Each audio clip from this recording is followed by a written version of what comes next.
Look, bruh, no matter how you look at it, art is subjective until the end of time and fucking beyond. There will never be a time where everybody will collectively agree that some artists will be among the greatest to ever do it, or straight dog water. For the most part, it seems like that's not a true statement until you come across that one specific nigga that says his favorite artist is Lil Xan. Even for some GOAT rappers like Kendrick Lamar and J. Cole, and I've come across some people who say that they're the most boring artists they've listened to. Now, J. Cole, in my opinion, is like one of the greats from the 2010s, bro. No cap, no cap. But if someone says that he's somewhat bland, like maybe artistically, I can understand where they're coming from. But Kendrick Lamar is kind of crazy though. My point is that everything is subjective and AI isn't going to change that aspect of things. Sadly, it does introduce a myriad of loopholes and corners you can cut through with ease, business-wise. But by the end of the day, it'll just be perceived as any other piece of art.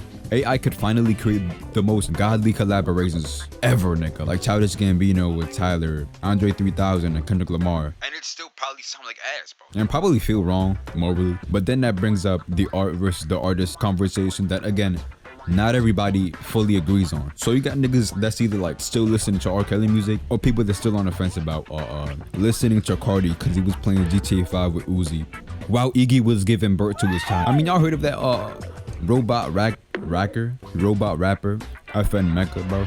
Firstly, that whole idea is straight blasphemy, but they dropped the song and guess what?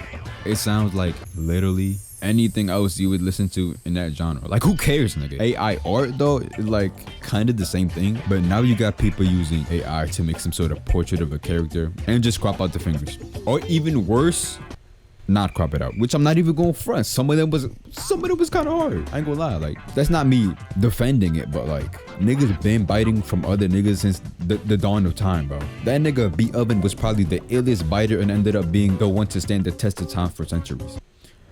Just for people to listen to Nick Cannon anyway. As an artist, it is important to acknowledge the fact that art is a passion, a way to truly express yourself, but ultimately is a business, and I think all of this is a steadfast advancement towards certain things just becoming easier over time as we progress into society. Like, you know how the older generations complain about the newer shit, like, hey man, back then we ain't had no Fruity Loops, we was using this. Y'all niggas lazy, man. Back then we had no eyes or phones, no stations to play in, no car, no Siri, no bitches, no money. We was walking backwards to school. We used to hunt for food, nigga. One genuine worry though is obviously like the presence of AI and robots and everything. It could potentially rid people of their livelihoods, you know? That's how it is, like with all of the tall tales of robots and angels and things like that. Like with Detroit Become Human and shit like that. Really good game. When you compare this, the generator thing, to that game and things like that, it's obviously a force. Like, it's levels to this robot takeover shit, you know what I'm saying? But I really don't think we would get there anytime soon, at least.